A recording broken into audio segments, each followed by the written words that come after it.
Appreciate you coming in though. Absolutely. It's really good to get to have you in the weight room.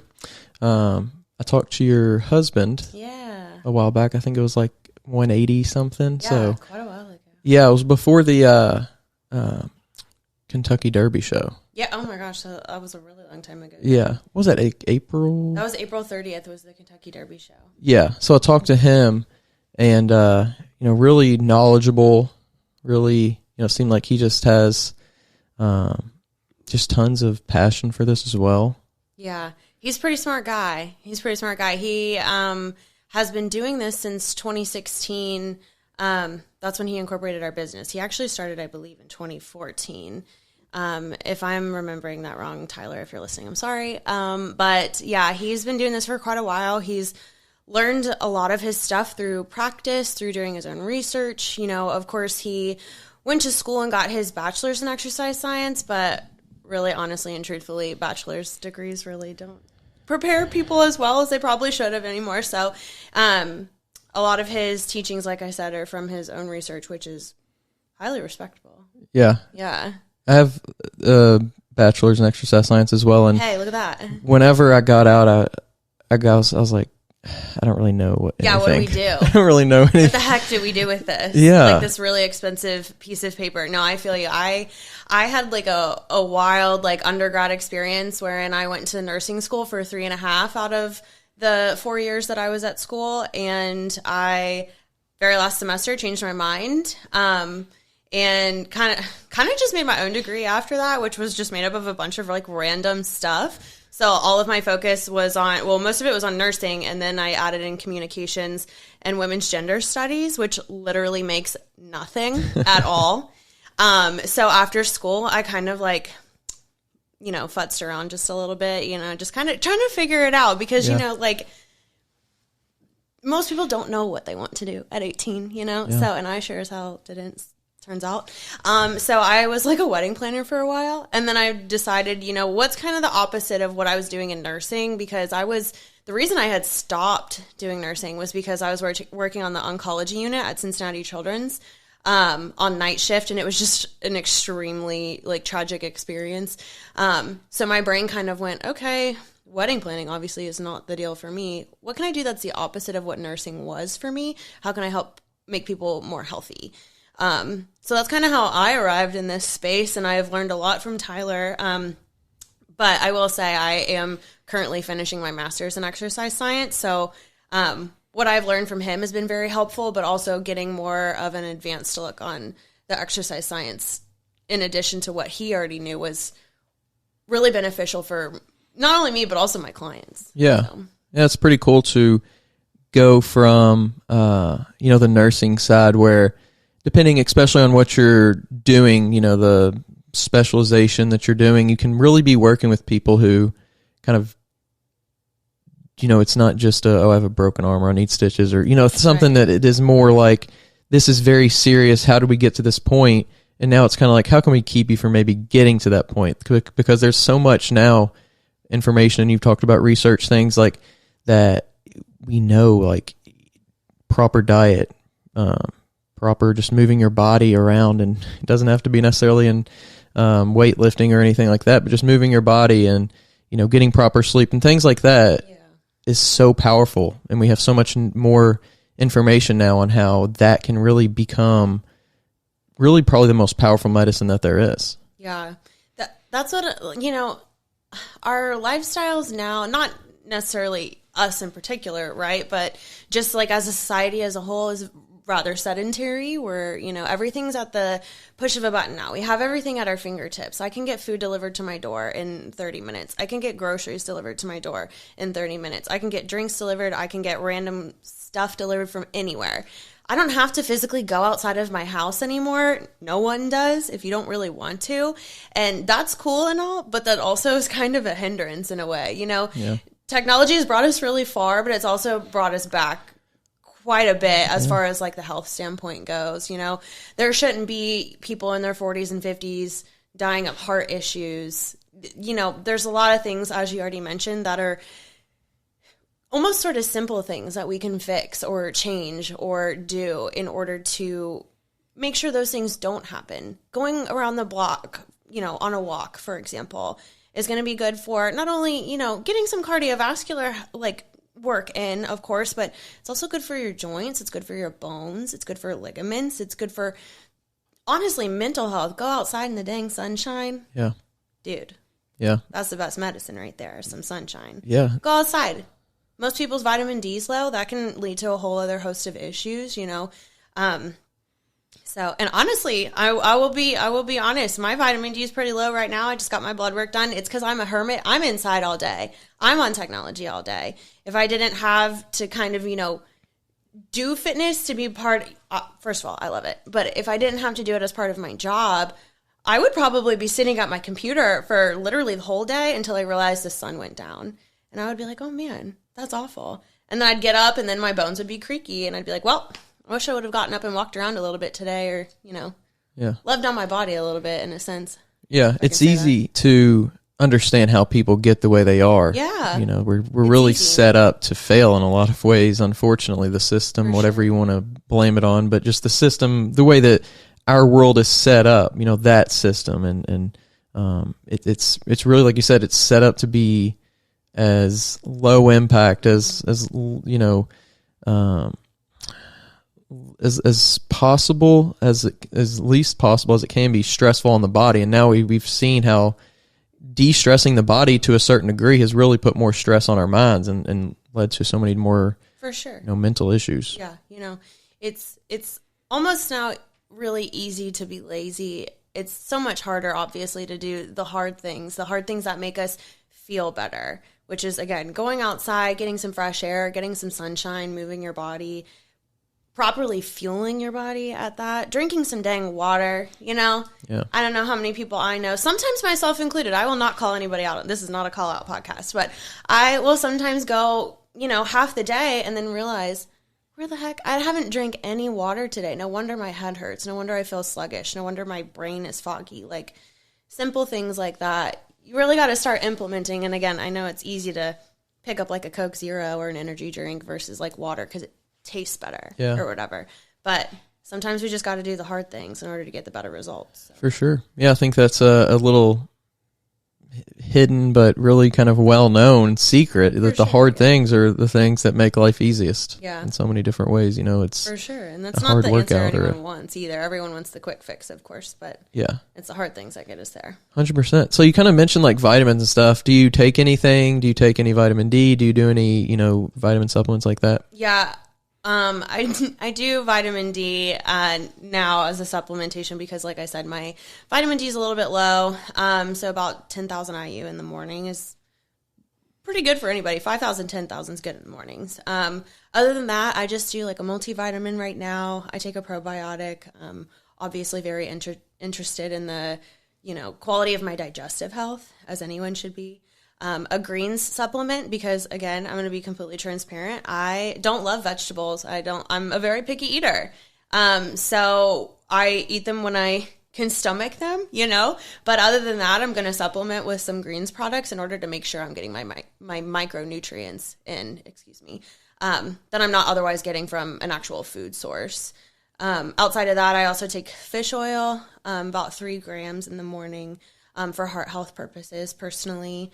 Other than that, it's just like pump products around like working out. I don't take a whole lot, and that's the key. Supplements are very aptly named. They're supplements for a reason. As long as you're eating the correct nutrients in your diet, you're eating nutrient dense foods is how I'll say that. You shouldn't have to be on a whole host of supplements to make sure that you're checking all your boxes. Yeah, so. I think it'd be interesting. There might be research out there on it, but kind of like a medium-term research on somebody who does kind of eat like a quote-unquote healthy whole diet versus someone who eats a good diet, maybe like a standard healthy diet per se, just trying to get what they can get in a day, not eating junk food, things like that. But but that person maybe takes, the vitamins and supplements and things and just see, comparatively what the levels are, what the vitamin levels are, what their energy levels are, all that kind of stuff. Just see truly what the power of that added supplementation is. Because I I took a green supplement as well for a little over a year, and recently not taking it. I don't know if I can feel a difference, but I definitely mentally think about it. You know, I think a lot of it comes down to that as well. Like, what do you feel like you can do? Like, what, you know, I think just that's such a big part of it. Is like, if you feel like, oh, I'm healthy, if you feel like, oh, I'm doing something in that direction, then it makes you want to go out and take a walk because you're already, you know, taking this supplement, or you're already eating a healthy diet. Let me add this other thing into it. Now let me go maybe, you know, read a book, or, you know, I think just the way you feel really impacts the actions that you take. Yeah. I mean, I feel like once you get the ball rolling, it's really easy to keep it going with momentum. You know, if you're all excited, for example, maybe even it's just like a clothing thing, like you got new workout clothes and you're all excited to wear them. You wear them, you go to the gym. Well, maybe that'll spark a new habit and you'll keep going. You'll habitually start going. And then you'll maybe realize, okay, but in addition to my training, maybe I need to get my nutrition in check, because nutrition's about 80%. You know, you can't out-train a bad diet. Everyone says that forever and ever until the world ends, right? So if you are starting on these habits, like I said, that momentum just keeps you going and keeps you propelling. And maybe even that momentum will stop one day, but hopefully by that point, you're so invested in bettering yourself. I kind of hate to use that term. It sounds kind of funny, but bettering yourself. And as you said, that might lead to other avenues of, you know, self-improvement, as, you know, kind of taboo sometimes as that term is. It's like, you know, maybe you, like you said, start reading a book, you start learning other things, you start, you know, picking up new hobbies that are going to continually make you a healthy person all the way around. For sure. So I think it's interesting, because I think we all kind of go through the ebbs and flows of being on it, you know, being on the ball. Oh, yeah. When I really first started getting into working out more and thinking about what I'm eating in regards to how it's affecting, you know, training and things, was when I was in college, and I got really into it, and I was doing well. And then I just remember it was maybe the summer after junior year, I kind of like fell out of it a little bit, you know, and it took me a while, and I still would go and I still would, you know, think about what I was eating, but definitely not to the same degree. And it took me a while to get back into kind of the habit of picking it back up more.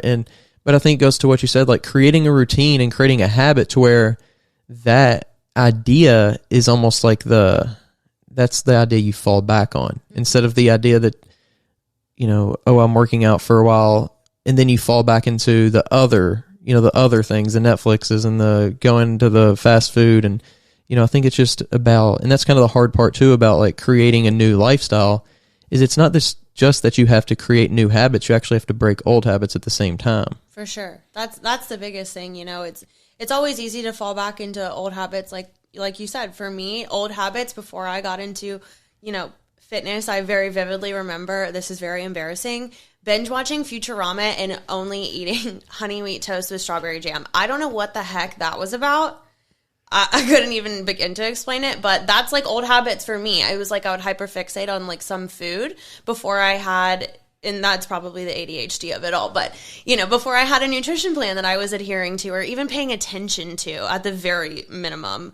I was just eating whatever the heck my brain was like, again, hyperfixated on at that moment. So, and likely now, I know myself, if I did not have a plan to still follow now, I would probably revert back to those old ways, because it is easy.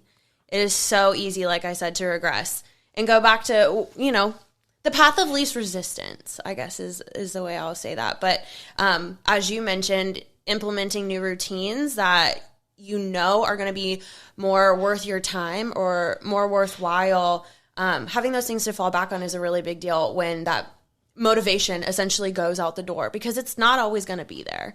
So like you said, being able to kind of revert back to, okay, well, this is what I need to do in order to reach my goals, to check my boxes, to do whatever, that's going to be probably the most helpful thing. Yeah.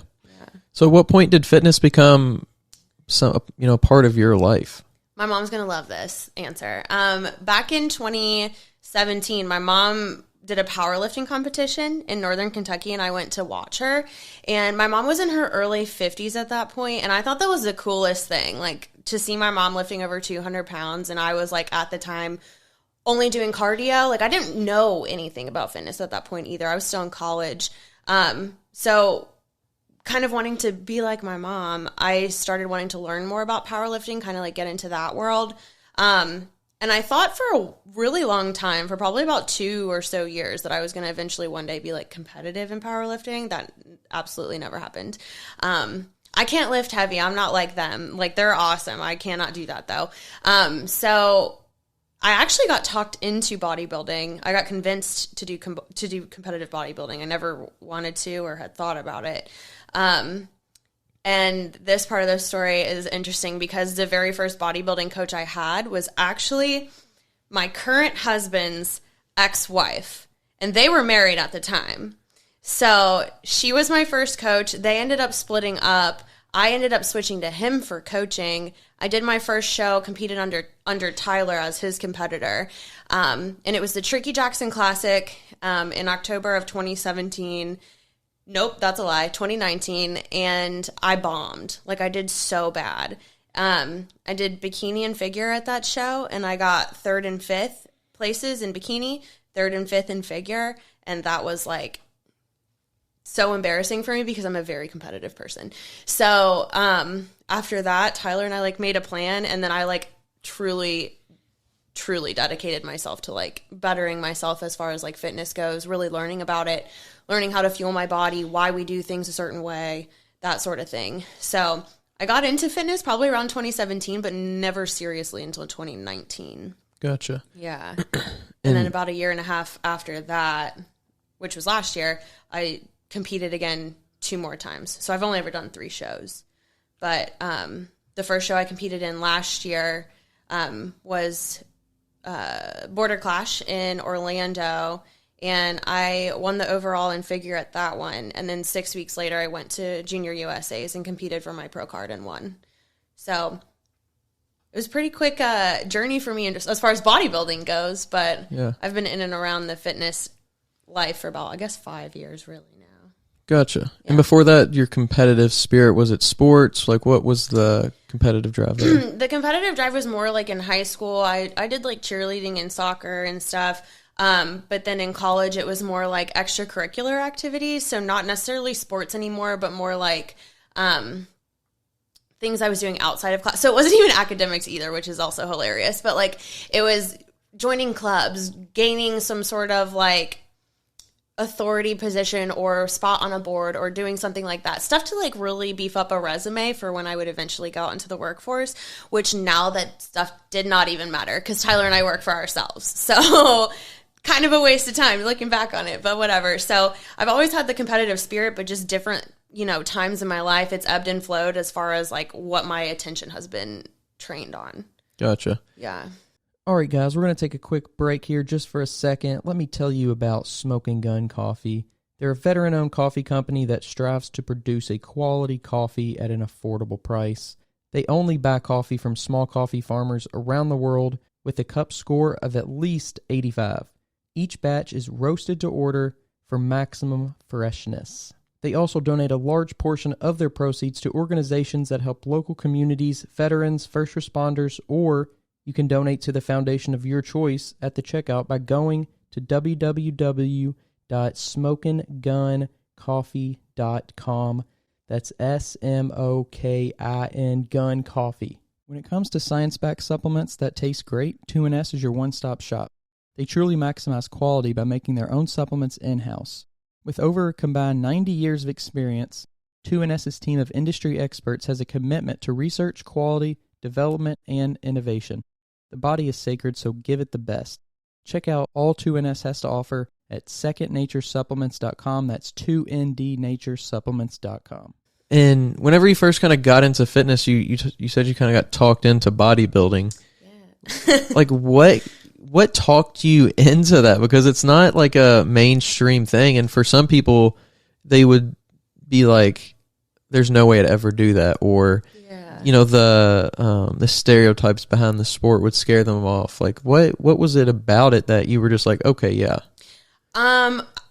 Honestly, I did not know enough about bodybuilding to know any stereotypes. Like, I hadn't really heard much about the sport, definitely no negative things ever, and honestly no good things at that too. It was just like a completely blank slate in my brain, where I was lucky enough to then at that point be able to kind of garner my own opinion about it. But as far as like being talked into it, I was kind of, like I kind of mentioned, the powerlifting thing was kind of a thought in my mind, but I was more looking for a different purpose, I guess, in the gym. Powerlifting was fine, but it was something that my friends did. It was something my mom did. My boyfriend at the time did. I didn't really love it or feel any sort of like drive to continue to do that. So again, my coach at the time, she suggested it to me. That's how I should say that.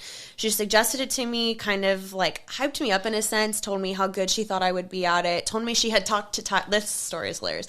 Told me she had talked to Tyler and that he said I would be good at it. And so them kind of, I guess encouraging me and telling me they thought I would be good at it was enough to get me there, because I really respected their opinion. And then after, I agreed to do the prep, I wasn't going to quit, even though it was hard. I did not do it how I should have. I wasn't as strict as I am now with preps, of course, but every prep is a learning curve. So, but once I like finally got into it, like I said, didn't want to quit. I kept going through it. And then after that, I was just kind of hooked. So it honestly just took that initial like, hey, I think you should do it. I think you would be good at it. I guess it was like the external validation of it all that I needed in order to give me the push to go for it. Yeah. Yeah. So you mentioned kind of you didn't quit. What specific struggles did you find in that first prep? I was so something that I like to talk about all the time is like relationships around bodybuilding, like who your partner is. If you have one during a prep, you need to make sure they're going to be supportive. That's something I ran into a lot. Like I mentioned, my boyfriend at the time was a power lifter. I'm not saying that all of their diets are always bad all of the time, but they're definitely more relaxed than a bodybuilder in prep, for example. So he was, eating crap basically all of the time and bringing it back to the house. And at some point I was just like, hey, like I need you to stop doing that, because I'm not going to walk over to your plate and eat something off of it, but the smell of it all is just like really hard for me. Like can you respect that? And it was just a lot of friction there because, he didn't sign up to do it, so he didn't understand why he was having to make concessions, which I totally get that. Like, I understand that, but objectively speaking, like, as a partner, you should be able to be like, okay, well, I'll take it to another room, or I'll eat it somewhere else, just not in your line of vision or, area of smell, I guess.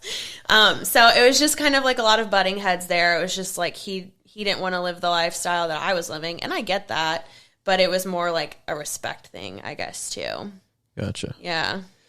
So with the diet, was diet ever a thing for you that you were, concerned about? Did you kind of watch ever kind of what you ate, or was whenever you started, was it just like this whole new thing? Oh wow, I have to think about this so much more now.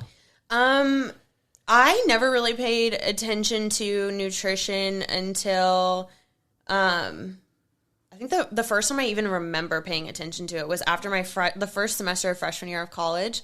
I went to the doctor after my the first semester, like I said, and I had gained like 8 pounds, which is like not a big deal. Like in the grand scheme of things, that was not a big deal.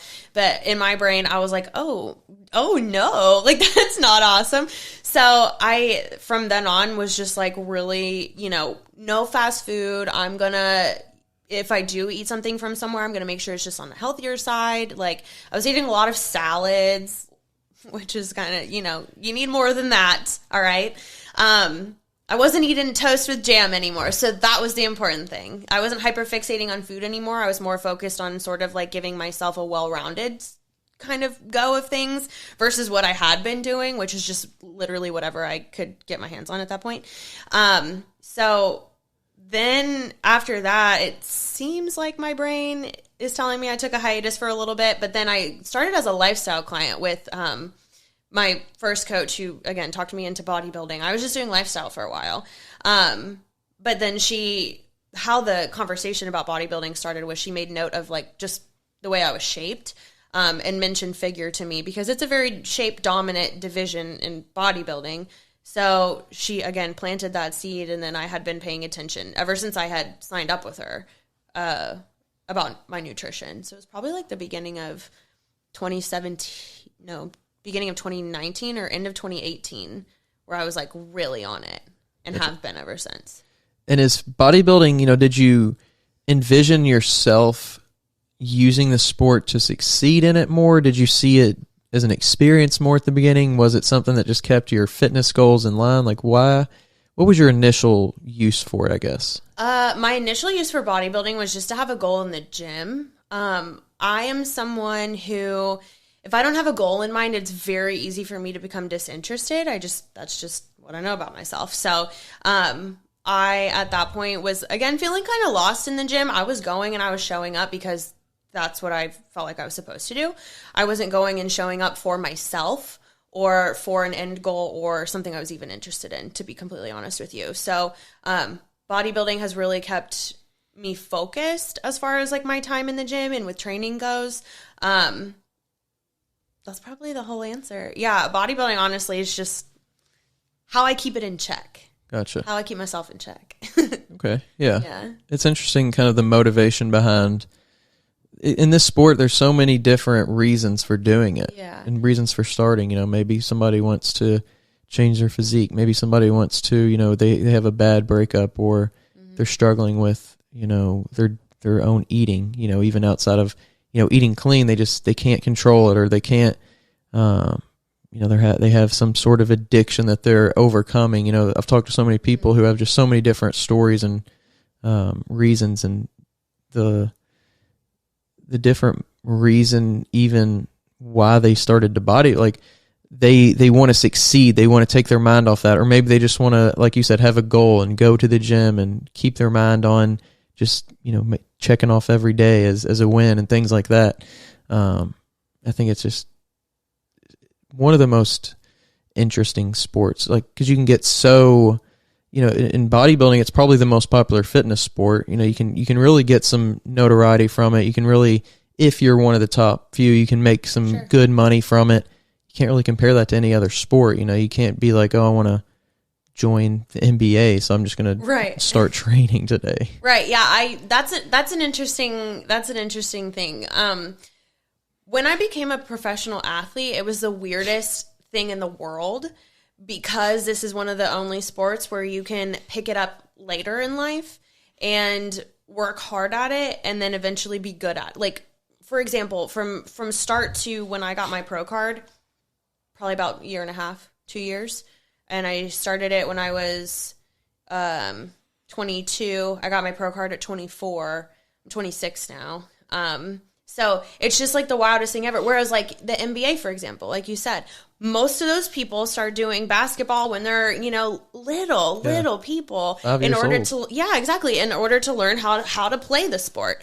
This sport that we do, is something where you just need to have the discipline at the end of the day to eat what's written on your plan, to drink your water, to go to the gym, and to do your cardio. As long as you can keep those 4 things, in essence, in check, you can be a pro in this sport, which is super cool. It's like, the accessibility of it, I think, is what is also very exciting for me personally, because like you said, you can gain notoriety from it. You can, make money from it. You can go as far as you want to go as long as you do the work. Yeah. Whereas, again, like other sports, you have to really get in from the ground level and work all the way up, which you do in this sport, but you can get there quicker. Yeah. It's wild. You don't really see too many, 5-6-year-olds starting bodybuilding. That's hilarious. No, not at all. Yeah, that would be the weirdest side ever. Super cool. If you have a video somewhere, someone show me a viral video of that. That'd be adorable. But yeah, you don't see that very often. And it's not like a mainstream sport either. So parents aren't, getting their kids into AAU powerlifting. Exactly. And being like, well, you're either going to be the strongest or most aesthetic looking one of us. Pick a sport, So that's a good point. So you mentioned that your first show didn't go the way that you wished it would. Mm-hmm. But going into it, what were your expectations? Were you expecting, were your thoughts, did your coach think, hey, this is, we have high expectations, or were you just kind of disappointed because you are so competitive? I think it was the latter. I think I was disappointed because I am so competitive. But as far as like expectations going into the show, I didn't have any, because again, going back to, I didn't really know anything about the sport. I honestly wasn't even sure of what to expect once I got there or got out on stage. Because I'd never experienced it. I'd only ever seen one bodybuilding show before. So that's a good piece of advice too. If you're going to compete, go watch a couple just to get the general flow of things. But for me, I was just like, it was almost like I felt like I was in another world. Like I just had no idea what was going on. So I was just kind of living in the moment at that show, hoping it was going to go well. People up until that point had been, you know, pouring honey in my ear, telling me I was going to do well. And I think I just took their word for it. As I kind of mentioned before, I did not take that prep as seriously as I should have. I didn't understand why prep protocols were in place for a certain reason or why you need to do things at a certain time, all that jazz. I learned my lesson after that first show for sure. But no expectations. I just the first one, I just wanted to have fun and see what it was like, to see if I liked it.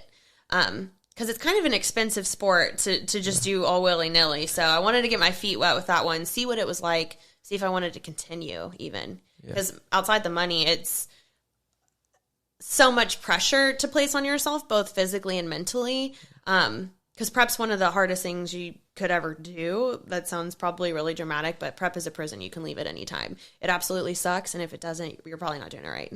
So that's also how I knew I wasn't doing my first one right. It did not suck as bad as the second one did. And does it continue to suck more as you go along? Like, what has your experience been as you just comparing prep to prep? So I guess technically I've only ever done 2 preps because the second one I did 2 shows within. The first prep I ever did, like I said, that wasn't that hard because, again, I was not doing nearly what I probably should have. But for the first part of my second prep, so December to April of last year, so 2021, that was hard. It was definitely harder than my first one, but I will say the 6 weeks in between the regional show to the national show was the hardest 6 weeks of my life because I had already done a show at that point. I had already won that show, and then I had to sustain / get a little bit leaner of a look for this show in 6 weeks when I had already felt like I was dying. So those latter 6 weeks were probably the hardest part of prep ever. For the first part, it was just kind of like, you know, I'm clocking in, I'm doing what I need to do in order to get there. This does suck, but I signed up for it. And then the latter part of that, the 6 weeks left, was just like, I can't believe I'm doing this. This is wild. Crazy people do this. I'm going to quit. I'm probably going to quit. And there was a lot of times I cried, lots of leg workouts where I was just sobbing on a hack squat, like story of my life, whatever. But it really paid off at the end. I mean, you got to embrace the suck to get to what you want. So. And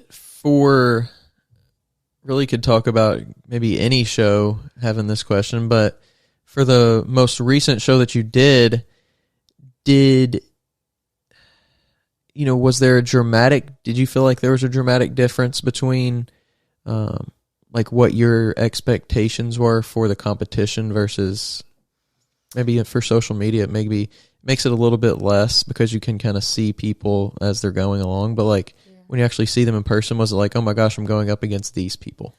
Oh yeah, for sure. And I felt that way not only at the last show I did, which was Junior USA's, because I haven't competed since I got my pro card. I definitely felt that way at nationals for sure, because that's a whole nother ballgame. You walk in and all of these people are the best of the best. They've all won, at least their class, probably most of them. So you're walking in and it's like, we're not in Kansas anymore sort of deal. You could walk into a regional show and see sort of like a wide variation of competitors from being, not ready to very ready, right? Could step on a national stage tomorrow and probably smack some people. So it's just it was almost like sort of like a culture shock going to nationals versus like regionals. But I'm also someone who is very self-deprecating literally until the moment I get off of stage. Not even before. I like to just say I'm like a humble person. It's just how I am going to spend that. But it's a lot of, talking myself down almost in order to not get my hopes up, but then still bring my best in and also hope for the best. Prepare for the worst, hope for the best sort of deal in my brain. Yeah. But I would, like I was kind of alluding to last year at regionals, I was walking around the show even still that I won this show, but I was looking at all these people thinking like, man, I wish I looked like her. I wish I had this part of her body on my body. That would make my look complete. And I was, again, still doing that all the way until I got off of stage. And I was shocked when they gave me their overall. I was like, I looked around. I literally was like, what? Like, that's wild. And I walked out there and I was like, whoa, thanks everyone. Like, thank you so much, like down to the judges. And then I like got so nervous, I flung my button across the stage. It is on YouTube, by the way, if someone wants a good laugh. So yeah, anyway, I just really derailed after that question. I'm so sorry. Man, I swear I had a question off of that. Let me think about it for a second. Both of our ADHDs. I'm blanking. Maybe it's the medication.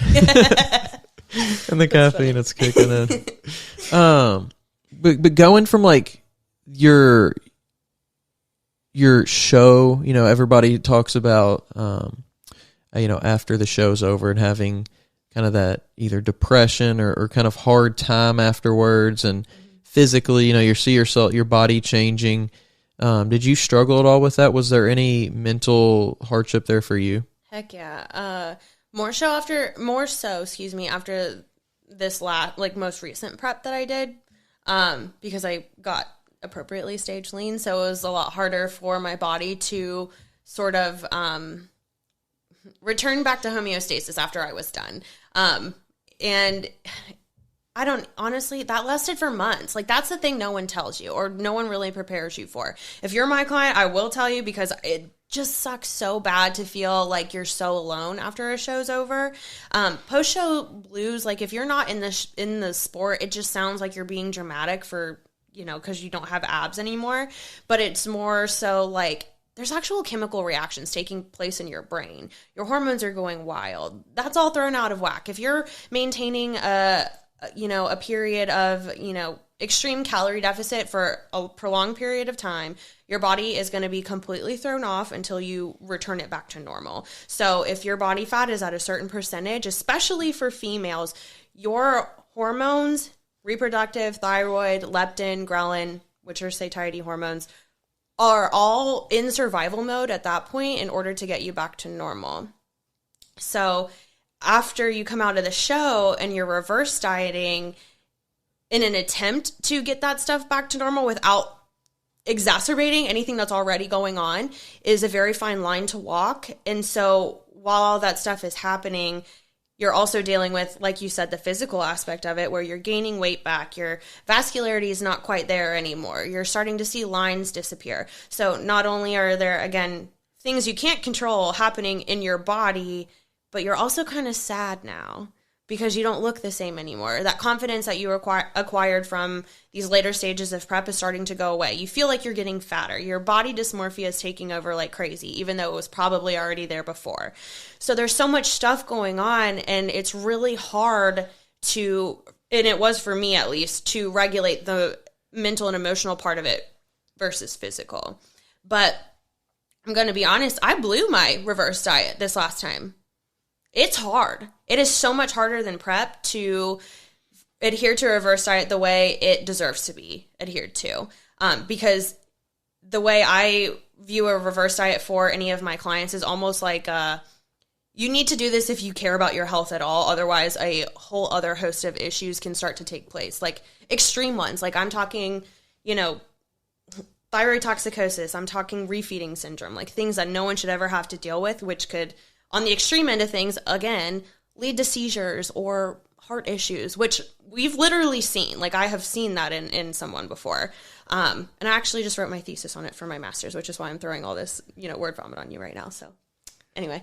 Sounds impressive. Yeah, thank you so much. Wow, I just sounded super smart.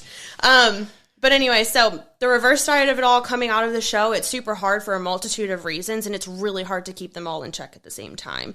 So instead of anyone trying to completely like forego that part, again, sort of embrace the suck in a sense, know that there will probably be days, if not weeks sometimes, where you just don't feel awesome.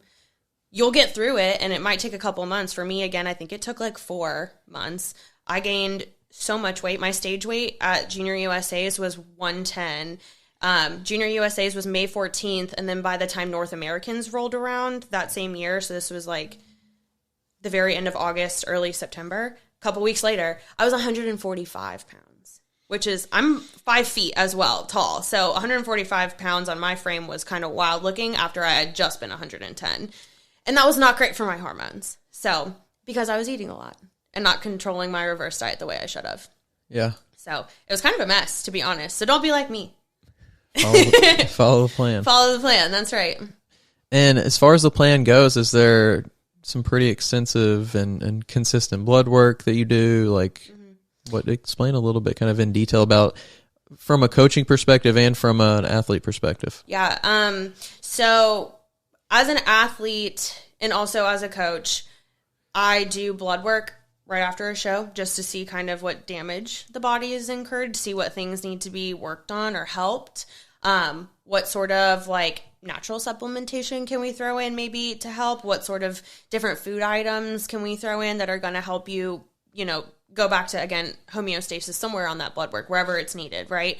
And sometimes if necessary, hormone replacement therapy. So like is necessary, like I said, some like testosterone, progesterone, depending again on how messed up reproductive hormones got during such a depleted state.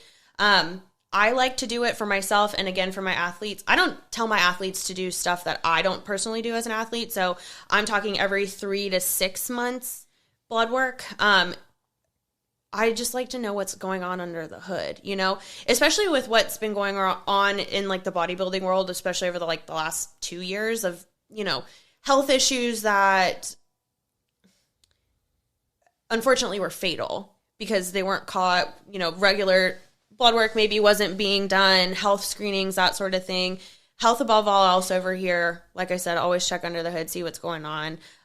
Also, not only that, but like if your blood work is not optimal for you, then everything you're doing is probably going to be in vain. So I recommend blood work very routinely. Sometimes even blood donation if needed, but that's all blood work dependent, of course. Yeah, blood work's a big thing. Yeah, it's interesting to, you know, I got my blood work done pretty extensively a couple months back now, I guess. And it's just interesting, like, what you don't know. Yeah. You know, you really, there's not really, I mean, there are, especially more long-term, there's signs and symptoms. But you really can't sometimes tell, like, oh, this is because I have a deficiency in this vitamin or this, you know, hormone's off or whatever. You know, I had a little bit higher of a cholesterol than I would think because of my diet that I would have. And, you know, it just got me thinking, like, what am I actually eating? You know, how can I help, you know, fix this? And it's something in my family that we kind of have a little bit higher cholesterol, so that sometimes it's not exactly what you're doing all the time, but like it does make you think. It makes you wonder. The aesthetic portion is so much different than what's going on, like you said, under the hood. You know, you could have you know, you hear, especially from, at least I hear it from like older people a lot, you know, that person's thin, I can't believe they died from a heart attack, or, you know, this person looks, you know, good, I can't believe they had this, you know, had a stroke or whatever. Like we really don't know in a general sense from society, like what health really is other than thin. Like that's just what we kind of put with health. For sure. Which I think is obviously very harmful to a lot of people, especially women, because it just, you know, gives this perception of if you don't look this certain way, then you're out of luck. Sorry. Society doesn't view you as beautiful, as worthy, as, you know, whatever, which is really upsetting, especially like in a society where, like you said, we value like being skinny as being healthy. I think that we should start placing emphasis on, you know, muscularity or, you know, strength training, that being like a health indicator. Can you go move your body at the very least? Yeah. You know, being skinny is whatever. That can be a genetic thing, as you've already touched on. Some people just look that way. Like you said, we don't know what's going on behind the scenes by looking at someone. None of us have x-ray vision. We can't see anything inside of someone. So it's worthwhile as a coach and as an athlete to pull back the curtain, see what's going on, fix things before they even become an issue. Yeah. It's definitely, I think as a coach, there's just so much responsibility. You know, you have to be able to really, to know so much, and also to not just know the facts, know the science behind it, but also know how to connect with the person, to get them to share information, know the right questions to ask, know how to ask them. You know, how How has that been for you as far as like understanding how to connect? Have you always been able to connect with people, or have you, has it been a learning curve on really how to, because bodybuilding, like you have mentioned, it's just such an all-encompassing sport.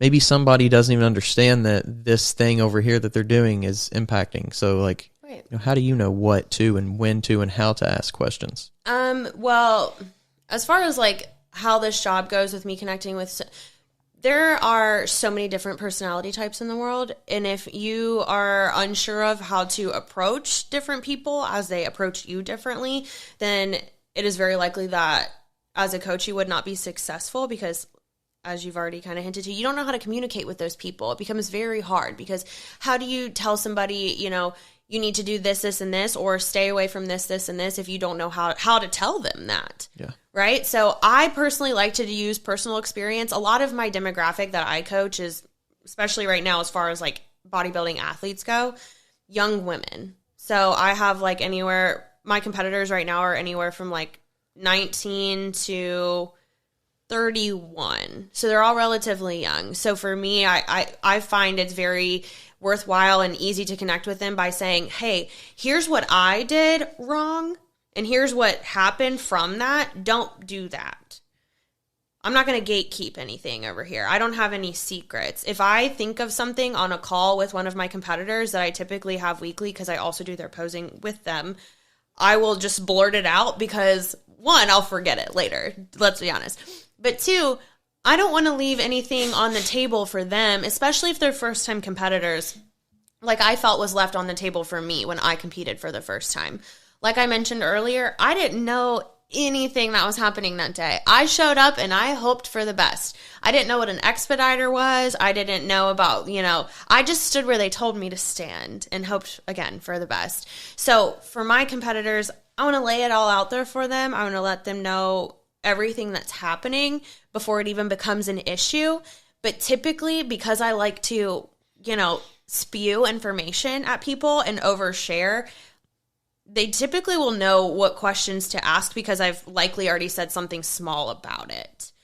Because again, I'm all encompassing. I just want to make sure there are no stones left unturned for my girls because I know how uncomfortable uncertainty feels. I know what that anxiety feels like. And on a day when you're standing on stage in front of people in your skivvies, where probably no one has seen much of that before anymore, that's nerve-wracking in and of itself. So I'm going to do everything in my power to make sure they know what questions to ask me because I've already, like I said, probably already said something close to what they're asking. This episode is brought to you by Move Your Body Apparel, a Lexington-based, community-ran premium activewear brand that promotes the importance of daily movement. For the rest of the year, MYB is donating a percentage of every order to the Special Olympics of Kentucky. Save 20% off your first order with the link below or use code TWR20. Online at mybapparel.com. Ready to take your supplements to the next level? 2NS is here to help. 2NS strives to help you attain the highest degree of health and performance. Combining cutting-edge science and the best from nature, 2NS gives fitness enthusiasts and athletes the fuel they need. Check them out at secondnaturesupplements.com. That's 2ndnaturesupplements.com. This podcast is sponsored by Smoking Gun Coffee, a veteran-owned coffee company that strives to give back to those in need. Don't forget to use code TWR10 for a 10% discount at checkout. And having kind of a semi-wide range of ages, helping people, do you feel like that there's a optimal age? Maybe it's different for everybody, but do you feel like there's close to an optimal age where people kind of get into the groove of things like their body does mentally? They're kind of feeling like, okay, I can handle everything that's being thrown at me. Is it younger? Is it older? I don't want to say optimal because I'm worried I'll scare some people away from the sport entirely. I will just say it's just different for every age range. I guess to qualify the question, my younger girls right now, my younger athletes are crazy. And I mean that in the most loving way. Like they will absolutely do whatever I tell them to without question. Like these younger girls, I don't know what they're feeding them, but they're coming up and it's wild. So for them, it's more like a do or die mentality, whereas I go up the age range just a little bit, and it's a little less than that. They're still intense, don't get me wrong, but there's maybe, maybe I need to do a little less food for them because their hormone levels are different than, my girls who are 19, so it's kind of being able to understand the different age ranges that help to, I don't want to say make it easy, but make it so doable in every stage of life. Yeah. If that makes sense. Yeah. Cool. As far as like the social aspect goes, bodybuilding is, especially in just the small world of fitness, it's become so much more popular. The last, just, I don't know exactly, but just the last maybe 5-10 years, like it's like an outlet almost to success in a lot of ways, whether it be on social media, whether it be connecting with brands, getting sponsorships. How do you see, maybe it's the athletes that you're coaching, maybe it's just the people you see on social media, how do you see that affects them and that affects the sport? As far as social media goes, I think it affects competitor. It can be a negative impact, just like it can be for, I guess, like anyone in any sort of aspect. Social media, you only see people's highlights. You don't see the stuff that, they're hiding behind closed doors. You only see what they want you to see. So it can be kind of harmful, especially when you're going through a prep, because you're comparing yourself to people that, first of all, you don't even know. You haven't seen them in real life. That is the key right there. You haven't seen them in real life. People can manipulate photos. They can manipulate videos. People look good when they stand by themselves. Doesn't necessarily mean they're going to look good when they're standing next to other people. Not the way that judging criteria would want them to be anyway. So for social media, I like really encourage, especially competitors, to stay off of it while they're in prep, or at least just don't go looking for people you're competing against. That's what I did. I will compare myself with someone else until I'm blue in the face. Like, I just cannot help it. And so I made sure not to be following any of the hashtags for the show I was doing. If the promoter was reposting stuff, I wouldn't look at it. I would close out of it if I saw it with somebody else. And again, I encourage my competitors to do that same thing, because also you don't know if that person's been competing, for 10 years when you've been competing for one, if you've ever even done a show. So I'm sure it's been said before, and I know it has, you can't compare your day 1 to someone else's day 100 or something like that. Yeah. Because that's just not fair to yourself. And then you'll play this game in your brain until you talk yourself out of it. And that's not fair. What the heck? You've put in all this work. Don't let someone else's potential success ruin your potential success. Go there, show up, do the work until then. Duke it out on stage and see. Also, they may not even be in your class. So don't sweat it, Yeah. Don't make a mountain out of a molehill if there's absolutely nothing there to stress about just yet. Get to the show, do what you need to do. Let the judges tell you if they look better or not. Stress about it then, if at all. Yeah, I think it's crazy how, like, in a sport where it's all kind of up to you and it's all on you and it's all about you, how there is, like, it's such a Jekyll and Hyde kind of thing. It's a very, like you said, Jekyll and Hyde thing. It's very flip of the switch. And my brain's the same way too. Like, throughout prep, I'm only competing against myself because I'm the only one there. So every time I get on the step mill, every time I go out to train, I'm constantly thinking of, okay, what did Laura from yesterday do this like? How well did she do this? How effectively did she do this? Did she get through cardio without crying?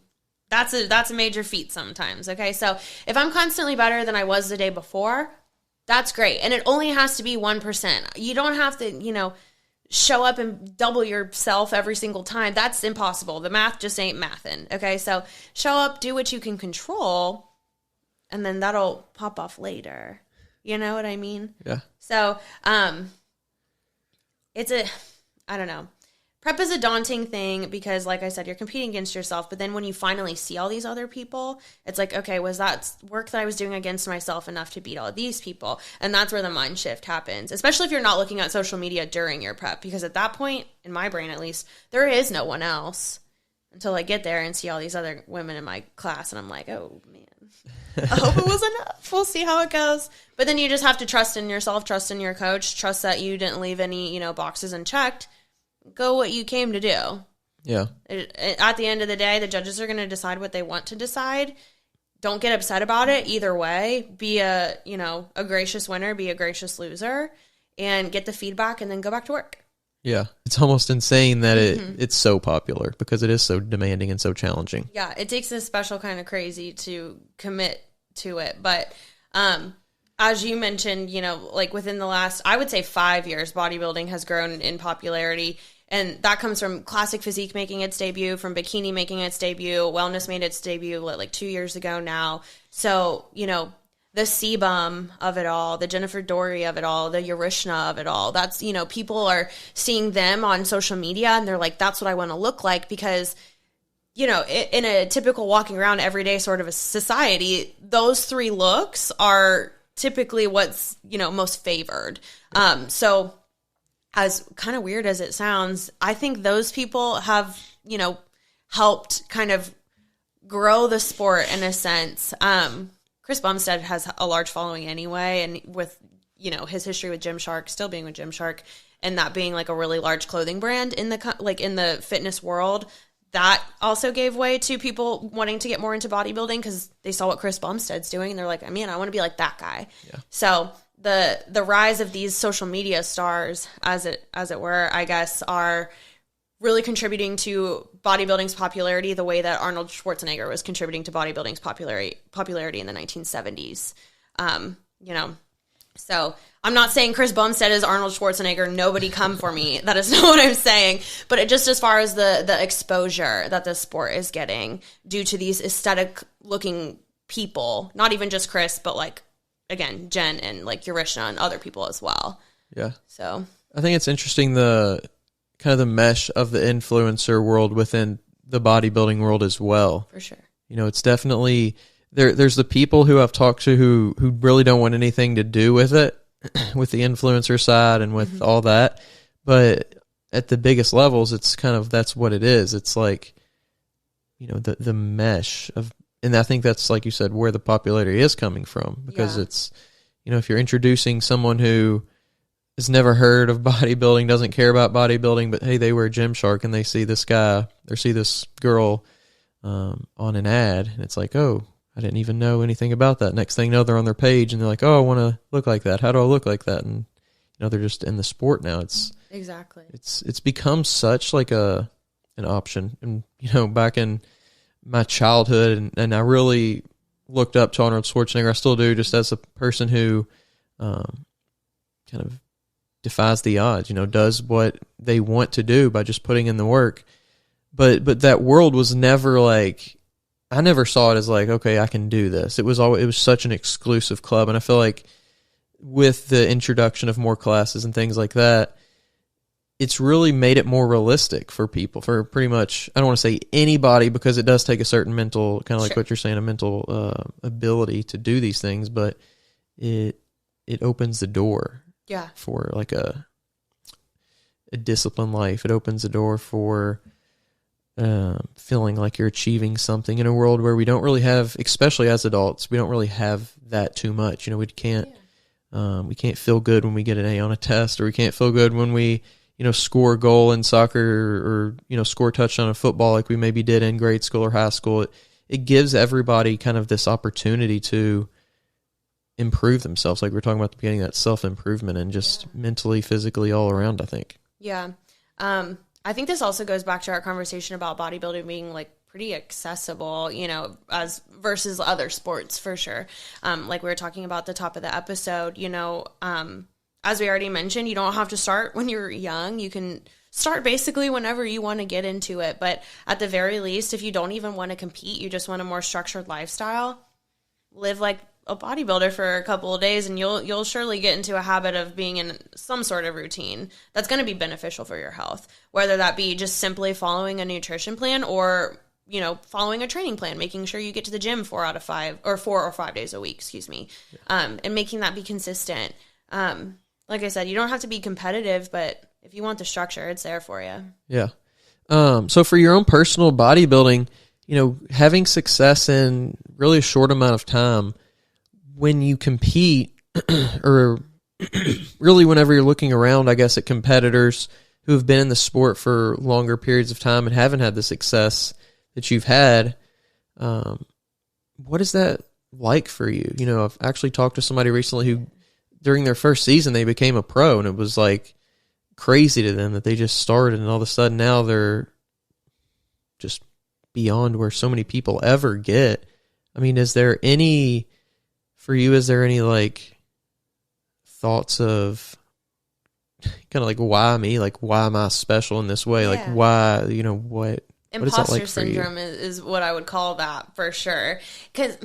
And why I say that, and this, the other person you're talking about, I'd love to have a conversation with them, because it's just the weirdest thing ever to, like you said, go into this sport where there's people that have been trying, that I know of, for at least 8 years now to try and get their pro card. And I did it in a year and a half. Like, that's mind blowing for me. And on some level, it's going to probably sound bad to say this, but on some level, it's almost like I don't appreciate it enough, because I didn't, again, this is bad, because I feel like I didn't put in the time to appreciate it as much as like someone who has been working at it for like 8 years, for example, would. Does that make sense? Yeah. It's like the weirdest, like surreal thing ever, because of course I'm very proud of myself that I was able to do that so quickly, but it's almost like after I won my pro card, I was like, that was weird. Like, that was so weird. I cannot believe I just did that. Like, there were people that were trying to get their pro card when I first started bodybuilding that I remember looking up to and thinking that they were so cool because they were competing on a national level. And I remember saying to myself, you're never going to get there. And then a year and a half later, I did that and got my card, and I was like, wow, that's crazy. Yeah. But it's just like I said, it's the weirdest feeling ever, in the most humble way I can say this, to do something so quickly that others are having a hard time doing consistently. Like, that's weird to wrap your brain around. Again, in the most humble way possible. Please read me that way. So, but it's almost like I said, imposter syndrome, because I did it so quickly that I feel like I haven't paid my dues, in a sense, in order to be here. So even when I'm like giving people advice, or they're asking me about like my experience, or, you know, how I got to where I am, I tell them, and I'm like, this might not be the best advice to give, because I don't even know why this worked for me and why it worked so quickly. I would like to think that probably my genetics had a rather large hand in it. You know, I was told when I was talked into bodybuilding that my shape was already really good. So again, in figure, you know, that's kind of everything. So maybe it just worked out for me in that sense. Honestly, for the last year or so that I've had my card, a little over a year, I've been trying to figure out why me versus why someone else. Because like, I even look back at the, you know, overall showdown, or whatever you want to call it, at Junior USA's, where I was fighting to get my card. And there's women on the stage with me that I would point to and think they probably should have gotten my spot. And I actually did say that to one of them, like a month later. Because I was still gobsmacked. I was like, what the heck? Because a lot of those girls had more muscle than I did, had more density than I did, and were more conditioned than I was, especially in the back, on the posterior chain. Go look at my photos on NPC News Online if you want a good laugh. There's not much back there on me. So I would think at least two more girls that were in that lineup should have gotten it. So after that, I was confused as well, because I'm like, whoa, did I just doubt myself too much? You know, were the judges seeing me in like the actual light? Was I just, you know, being my own harshest critic too much, or whatever? But it's just weird to process, I guess, is the most succinct way I can say it. It's just the weirdest feeling ever to be successful at something so quickly, because it feels like you didn't earn it. Yeah. You know? Yeah, definitely. I can imagine it would be weird to, you know, have like an interaction with somebody, like you said, who was older than you, put in years and years, and still hasn't gotten to where you are, you know, just trying to be like just humble about it, and trying to like more than even like you would want to be, just because, you know, you don't want to be rubbing it in their face. Yeah. Yeah. It's hard. It's like a weird line to walk, because again, like I said, I'm proud of myself and I'm happy for myself that I was able to do that. But then to go back to these people have been doing it for so long, and honestly still are doing national shows after, and still not getting that card. It's just kind of like, not like I don't feel bad, but it's more like, man, I'm really sorry. I wish I could tell you, you know, what the deal is. And honestly, part of it, I think, this is my one tidbit of wisdom, you have to be really strategic about which shows you pick. And Tyler and I were with last year. And that's honestly a lot of the reason I think I was so successful. Like, I think if I would have gone to Junior Nats, for example, 4 weeks after Junior USA's, I don't think I would have got my card at that show. It's all about the luck of the draw just as much as it is, you know, showing up your absolute best to be as undeniable as you possibly can. But the way I and Tyler, too, picked shows last year was I wasn't going to go to just any regional show. I was going to go to a regional show where I was going to be in front of a panel of national judges because I didn't want to, you know, spend money on a regional show to kind of just get, you know, feedback from those judges, which is appreciated, but I wanted it straight from the horse's mouth, in essence. So I went to, like I said, Border Clash in Orlando, Florida. And first of all, that series of shows is great, but the head judge at that show is Sandy Williamson, who is an NPC and IFBB judge. She's incredible. I wanted her feedback, as well as Tyler Mannion's. He was also on that board. So I went there, I showed in front of them, I did wellness and figure, got feedback on both of those divisions to decide what I wanted to do. And then with the help of Tyler and my posing coach, Sid Gillen, who's 5-time Miss Figure Olympia, we made the move to go for just figure. And then went to a show that was 6 weeks later, to try and maintain the look, like I said previously, kind of lean out. But they told me exactly how to do it, or how to get there so that I could catch the eye of the judges at that national show. So I wanted to make sure I was talking to people who kind of were the biggest players in the room. So be really smart about what shows you choose. Make them worth your while. Don't be afraid to travel. Honestly, it was kind of annoying when you're, you know, so close to show to like go through like airport travel and all that stuff, because I'm an anxious airport traveler anyway, so whatever. But once you get through it and you're actually at a show that matters, like, I don't want to say it like that, that matters as far as like who on the judging panel is there for like national consideration, that's a big deal. So just always be cognizant of who's looking at you too, is what I would say to prospective competitors. And do you feel like, not necessarily in your situation per se, but do you feel like that there's ever like a situation where a judge or group of judges may be like, this person has potential, like they have, maybe they're 98% of what this other person is, but their potential is better. So let's vote, or not vote, you know what I'm saying? Let's judge them. Right. Maybe in a little bit more favorable, we're judging them maybe more on their potential to push them through to get them to the next level. Do you feel like there's ever any like, not just what they see, but what they see could happen? I know they recognize it, because they're not blind, they have eyes. But as far as like placing for that day, like determining actual judging for that day, they can only, they're not allowed to judge based on potential. They can only judge what is up there in front of them. So, for example, I'm going to continue to use my own division because I just know it best versus the others. If I have a girl in front of me, I'm not a judge. But if there's a girl in front of me who's blockier, but she's more conditioned versus a girl who has just a naturally good shape, but maybe looks like she forgot to diet as hard, you know, I would have to go with rewarding that conditioning because, first of all, that's part of the criteria. But second of all, the work was obviously put in here to get there. You know what I mean? As if I were a judge, I would maybe, if they asked for feedback, tell the second girl with the good shape, hey, you have really good shape. I see good potential here.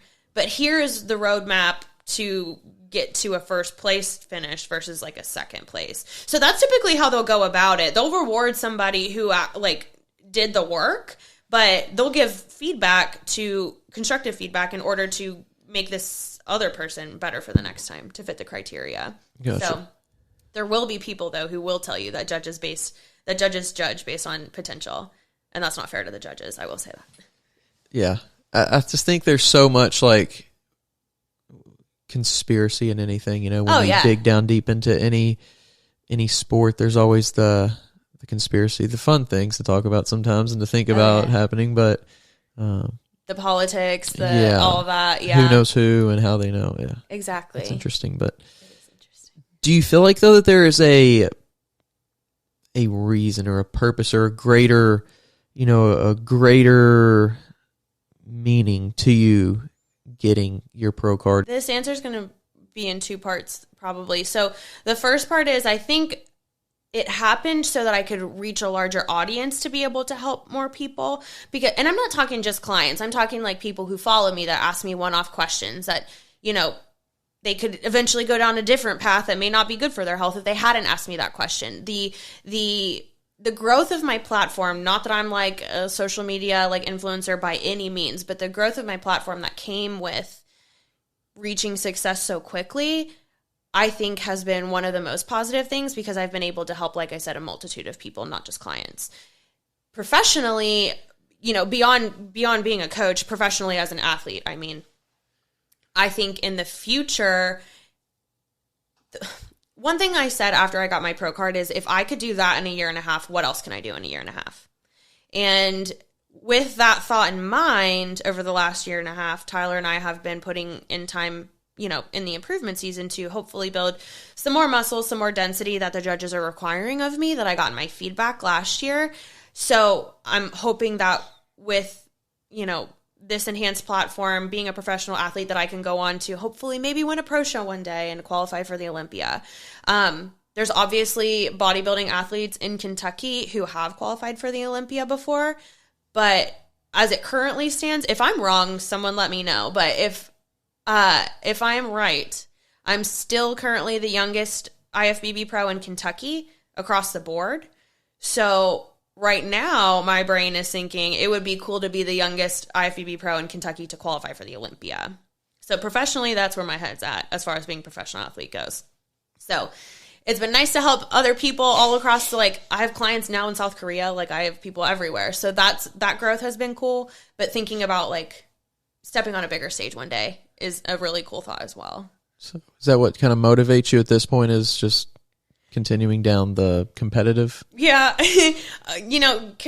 The competitive spirit will take you far. And that's a lot of what it is for me. Don't get me wrong. I still cheer for, all of my IFBB brothers and sisters all over Kentucky. Autumn Cleveland's doing great right now. I'm living through her. But, it would be cool to say I did that and accomplish that. Because when I won my pro card, I didn't know I was the youngest pro in Kentucky until Ben Quilmariny told me about it. And I was like, whoa, I can't believe I did that. How stinking cool is that? And that's in my bio now. And people refer to me that way, which makes me blush because I'm very don't shine a light on me, which is wild. But I just think it's cool to be able to hold that title. That's not something I ever saw for myself. Never in my life did I first of all, think I would ever be a professional athlete of any kind. Because I was, chain eating toast and jelly, but whatever. But now that I am, and I have been afforded this opportunity to speak to so many different people and help so many different people, has just been the most worthwhile, whirlwind experience ever. It's a crazy life, but I like living it. Yeah. Yeah. I think it's interesting, whenever you just commit to doing something, what your life will unfold into. Definitely. Pour yourself, go all in into something. Whatever it is that you like, go all in on it. You never know. Honestly, in today's day and age too, you can make money doing anything. So if it's a fear of, not being able to, sustain yourself, there we go. You can make money doing anything. You literally make an Etsy shop selling your artwork if you want to. You can make digital planners and sell them on Etsy as downloads. You can make money doing anything. So whatever you like, go all in into that one thing. And then you get to, live your passion every day. That's super cool. Yeah. I get to do that. Yeah. What a cool life. A lot of people don't know, what their passion is, too. That's true. They don't understand that it is possible to find it, and then they just don't know what it is. Yeah. It's kind of sad to think, because for you, bodybuilding, it's just a sport, and it's just a thing that we've created. Yeah. But it's something that you've succeeded at, and there's so many different things that we can get involved in and we can be successful at if we just are willing to put ourselves kind of in that uncomfortable position. Yeah. I'm sure everyone in the world has heard, like, you don't really get anywhere living inside of your comfort zone. But that's the most true thing, like, ever. I never would have thought, if you would have told me 10 years ago I was getting up on stage competitively in front of people in a bikini and, like, winning stuff, I would have been like, you're on something. I'm not doing that. Like, absolutely not. Because at that point, too, I thought I was going to be, like, a doctor or something crazy. Crazy for me, not crazy for other people. But it's just, like, I don't know. Sometimes when it just clicks, it clicks. And then I don't know. It's just so weird. You can just, like, make your whole life completely different in the blink of an eye if you go all into that one thing, or multiple things if you like that, and make a living, make a name for yourself, like, accomplish things, Yeah. I don't know. The life is literally what you make it. And I'm, like, living proof of that. Like, I thought I would be, like, a doctor by now or a nurse by now, and I'm absolutely not. This episode is brought to you by Move Your Body Apparel, a Lexington-based, community-ran premium activewear brand that promotes the importance of daily movement. For the rest of the year, MYB is donating a percentage of every order to the Special Olympics of Kentucky. Save 20% off your first order with the link below, or use code TWR20. Online at mybapparel.com. Yeah. Not even close. But at the same time, it's almost like equally as crazy. Some people think, like you said, it's crazy to be a bodybuilder. Some people think it's crazy to be a doctor. Some people think, everybody thinks something else is crazy. Yeah. And then it is crazy that, like, there's people successful in everything, like anything that you can imagine. Who would have thought that there would be millionaires of just making videos and talking about, just the most random things, like, or making, like, a TikTok. Who would have thought that, like, if you have an interest in, coins, like, I can just talk about coins on TikTok and make money. Like, there's just so many routes. And I think it just comes down to, like we're saying, just figuring it out, doing it, putting your time in, and finding a passion. That's a big thing. Find your passion. You'll never work a day in your life. All those old sayings that are corny. But yeah, I totally agree with you. My life would be so different if I didn't find, this is also going to sound corny, what made me feel alive? Like, what made me feel like I was living up to my potential? What made me feel like every day I was getting out of bed with a purpose? I was bouncing around job to job before I started doing actual fitness stuff that left me unfulfilled and truthfully, like, not in a really good mental headspace. But now that I've found what I like to do, not just love to do, but like to do, every day I wake up and I just am so grateful that I finally got here. It took a little bit. I mean, I'm young still, don't get me wrong. But again, when you're 18 and you're told you're supposed to have it figured out, and then you finally graduate college and you still have no idea what you want to do, you feel like a failure. I felt like a failure until I finally figured it out. Yeah, it's scary. It is scary. You're just thinking, I mean, I remember thinking, like, what am I actually going to do after this? Yeah. Because you have this, like, you have in life when you're a kid, you have all these steps to follow, and you don't have to really think about, after fourth grade, what should I do? No, it's like you go to fifth grade. Yeah. It's pretty easy. Exactly. And then all of a sudden you have to, like, and especially in this day and age, there's an infinite number of jobs and opportunities. Mm-hmm. All of a sudden you have to be like, I just graduated, what is that, like 16th grade, whatever you want to call it? I just graduated. Yeah.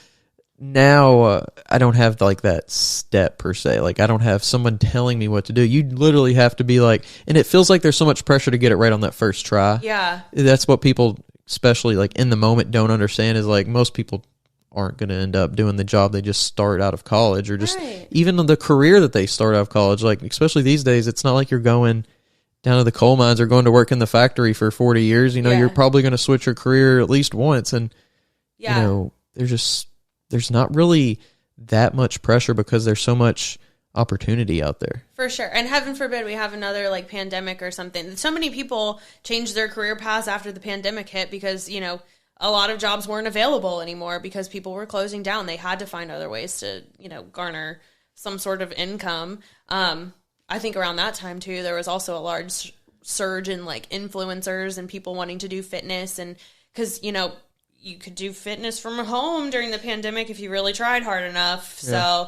So honestly, during the pandemic is when I stopped finally doing like one-on-one personal training and went to working for Built by Bedson. So that job shut down. Tyler was like, I really think you should finally start working for Built by Bedson. And that's how I started doing it. So sometimes change in circumstance too can help give people the fear, in essence, to get them out of the nest almost. Yeah. To get them finding what it is that's going to light their fire. Yeah. Sometimes you have to be forced out. You have to be forced into a new position until you make that change. Sometimes you just don't know what's possible until you know what's possible. You got to get out there and figure it out sometimes. And sometimes it's forcefully, sometimes it's you do it on your own, but sometimes forcefully is a little bit better because it just finally gets done.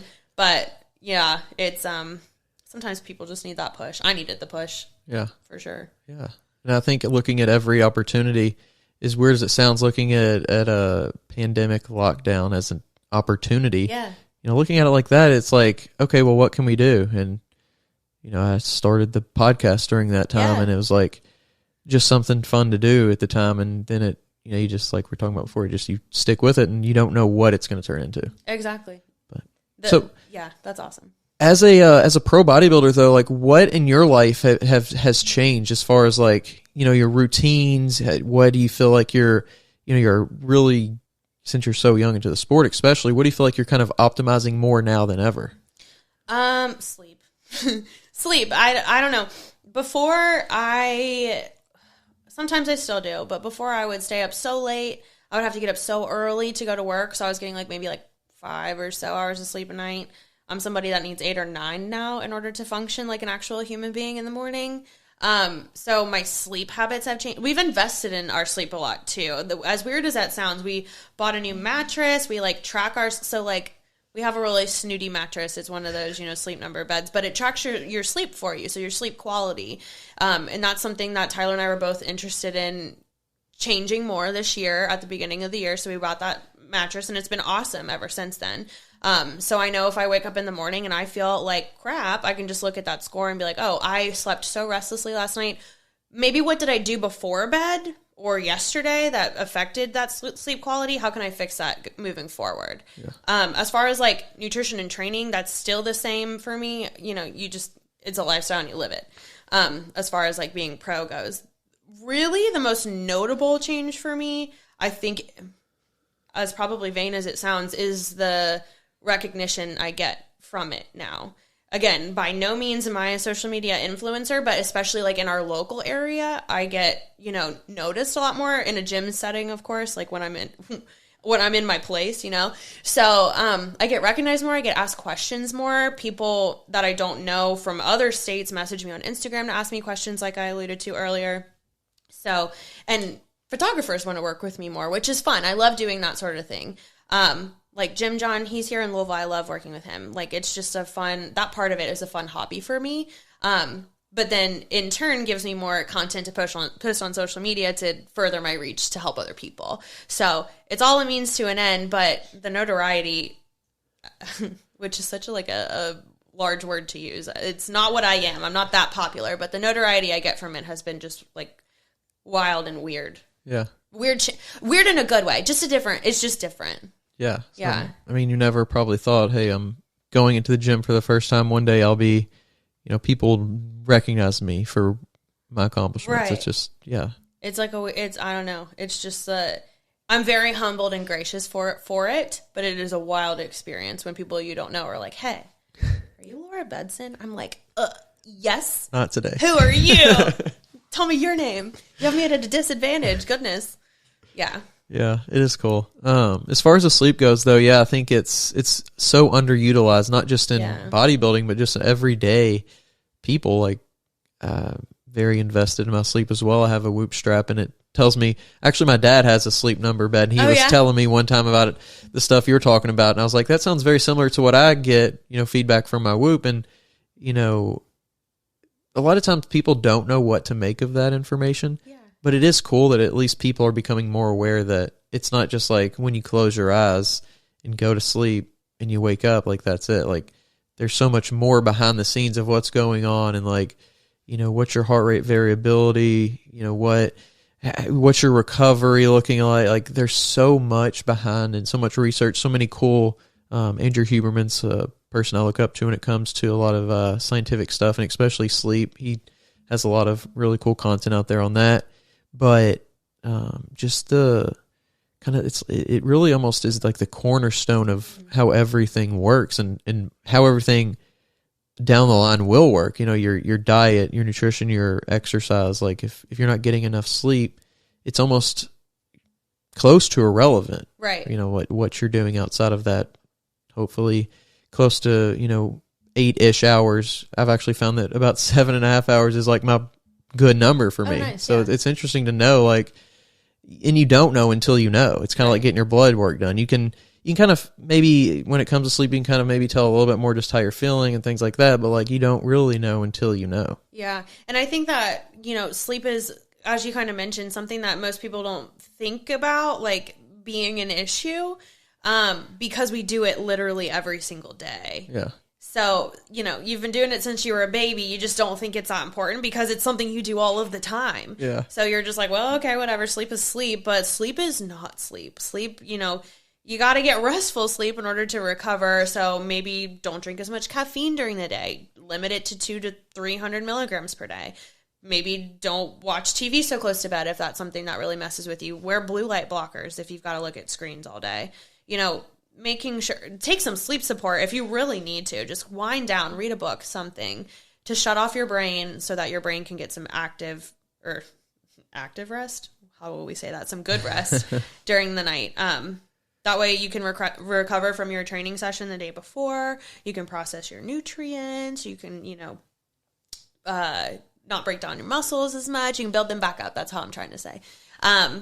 Sleep has so much more, has so many more benefits than just waking up in the morning and feeling like you slept the night before. Yeah. Yeah. And if you think about it, it's, like I said, in theory, hopefully around 8 hours a day, right, which is a third of the day. Yes. So it's a third of your life. Right. Like, we wouldn't, quote unquote, waste that much time if we didn't need to. Right. So Exactly. it just goes to show how important it is. I mean, it wouldn't make sense to do it if we didn't really need it. For sure. Yeah. You got to reset somehow. Yeah. I think it's not just sleep, but all kinds of different like recovery methods now with like ice baths and saunas and different supplements. Yeah. People are doing more research on more like natural things. I think it's just so cool.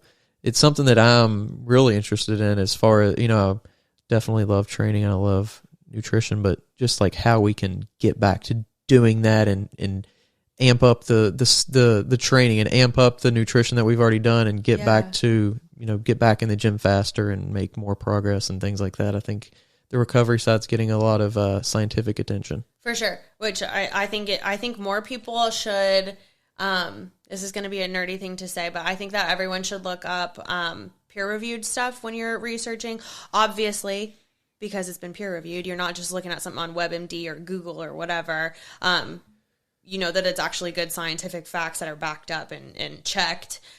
So if you are curious about an aspect of bodybuilding or the fitness world or training or nutrition or whatever, look it up for a peer-reviewed article and do your research and figure it out on your own, and then ask questions if you have more, because everything has a reason in this sport specifically why it is done a certain way. And the information is out there. If it's not, it's probably being looked into right now. Yeah. So, yeah.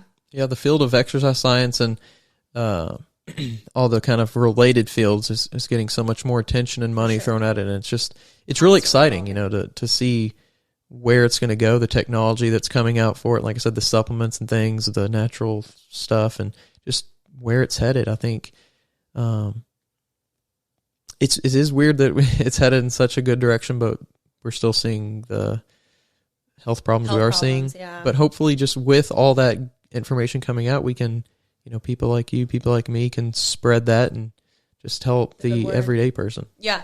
Exactly. It's sometimes not even just blood work, but sometimes like an EKG or an ECG, something to get an even more in-depth look, can sometimes even be worth looking into. For sure. What advice would you have, though, to kind of wrap things up? What advice would you have for people who, maybe women who want to get into the sport of bodybuilding and want to be successful, maybe not as quickly as you were, but who want to be successful? My biggest piece of advice would be, don't be so intimidated. This sport, from the outside looking in, looks very scary and very daunting because you see these people all tanned up, all oiled up, looking all muscly up on stage. And again, you're comparing your day one with their, year 10, whatever. So don't let, especially social media influence you or make you feel that you don't have a place in this sport or in this world as far as like fitness goes, because you definitely do. I feel like I'm living proof of that because I jumped in and, went for it and got what I wanted.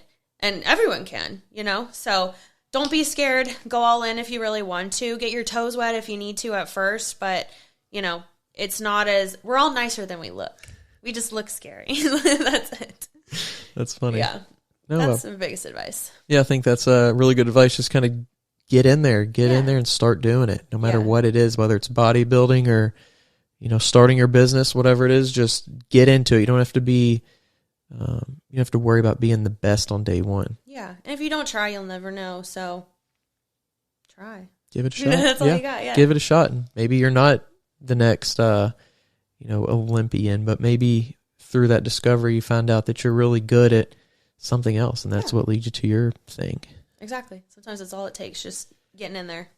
Absolutely. Yeah. Well, I appreciate your time. It was really cool getting to talk to the youngest IFBB Pro in Kentucky. Oh my gosh, you're making me blush. It was really good getting to talk to you. Thank you for having me. This is awesome. This is super fun. Absolutely. If you want to share your social media and stuff like that, you can go ahead. My Instagram, which is really the only thing I use, is at laura.builtbybedson. So you can find me there. That's where I literally do everything.